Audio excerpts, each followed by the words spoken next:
and this is me. Hello everybody, and like this little guy. Today we're going to talk about animals. Yeah, animals? Yeah, animals.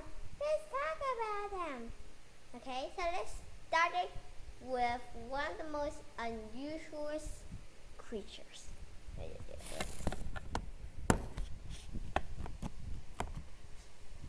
Okay, the animal that we're going to talk about is horsehair worms. Horsehair worms are been called like that because they're worms, just like you said, and were like tiny horsehairs, and like hairs of a horse. Not like me. Ha ha ha ha. Okay, so let's just go. A horsehair worm actually have been evolved with an evolution which makes them look like tiny threads, and they live in a double life, part on land and part on water. They look like little threads, living threads ones, which usually live in streams and ponds. In water, they mate and lay thousands of tiny microscopic eggs, so small that you cannot see them. Only a microscope can only see them, which then hatch into larvae that could not survive on their own. So to survive, they hatch right by being eaten. First, usually by small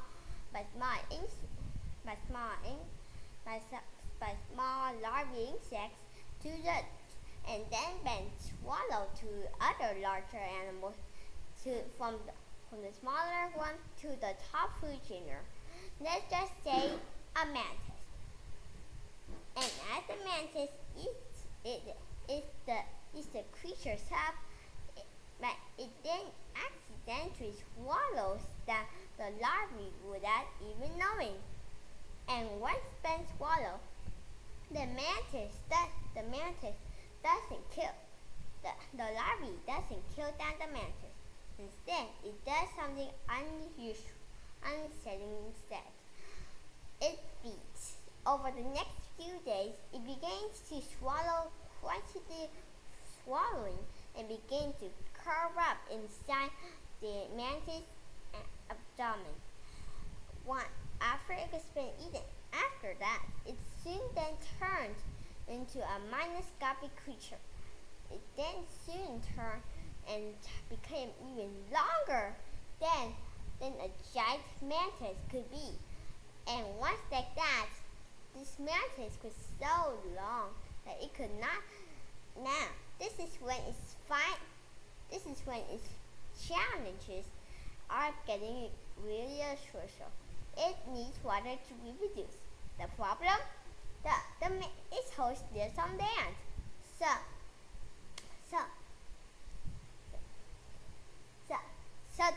So the worm gets on the cunning plan to cause the mantis to leap into the water. But how? For decades, scientists are puzzled how could just a tiny little creature could cause worms to fall into the water.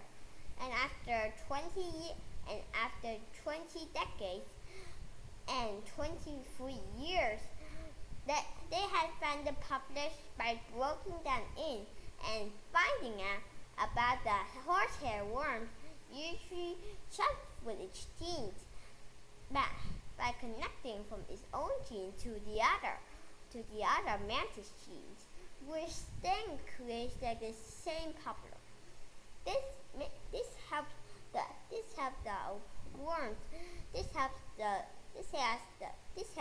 horsehair worms gene to mutilate the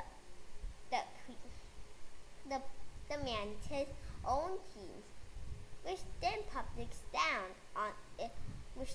controls down on its nervous system.